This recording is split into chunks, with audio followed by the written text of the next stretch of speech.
Hi everybody, Hande TheHande here, and welcome to this random little video where I wanted to talk a little bit about money symbols. So, we all have to deal with money from time to time, and if you know anything about international currency, you know that every currency under the sun has a three-letter acronym representing it, but also when countries want to feel stylish, they often design their own special symbols to signify their currency.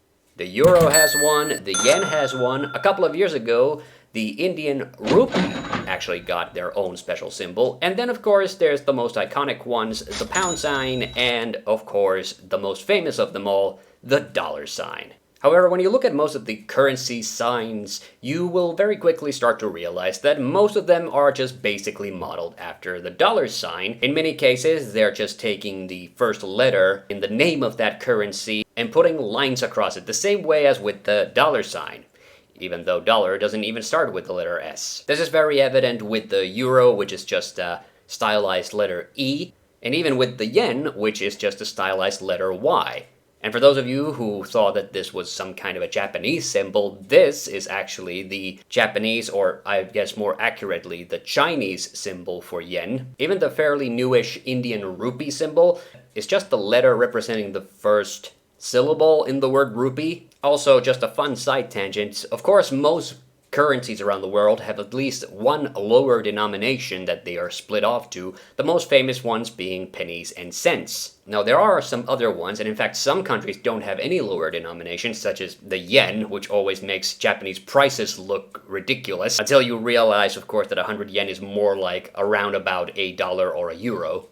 And if you wonder why so many countries use pennies and cents, it's because these obviously come from the term per centum, or percent, that is to say, 1/100th of something. So what about the pound and the dollar sign? Neither of them seem to resemble the letters which make up the words in the names of these currencies. Well, let's look at the pound sign first. Now, if you look at it hard enough, you should be able to see that it's really just a very fancy cursive letter L. But why L and not the letter P? Well, that's because the name of the currency, the British pound, or more accurately, the pound sterling, is actually a lot more literal than most people realize.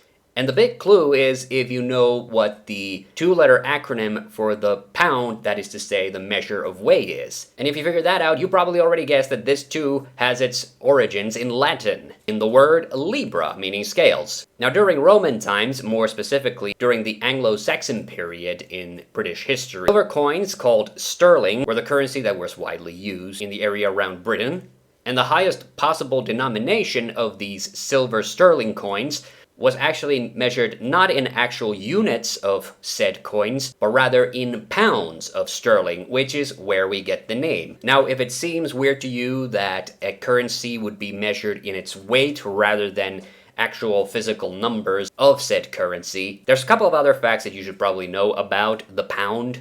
Pound sterling has historically, and still to this day, is actually a very expensive currency, which is to say that for the vast majority of human history, common Britons would have rarely, if ever, come in contact with a pound sterling. In fact, the pound was so valuable that right up until the 1970s, it actually had two, not one, lower denomination. The Old English pence and the shilling. So that's the pound. What about the dollar sign? And here, unfortunately, I do have to say that we don't actually know the full story of where the dollar sign had its origins. Now, try not to be shocked, the American dollar, despite being the most famous one, is not the first or even the only dollar around the world. Most of the British colonies used dollars of some kind. The word dollar is probably of German origin. And in fact, the American colonies actually modeled their currency after what was the most famous currency at that particular time, which was the Spanish dollar, or peso.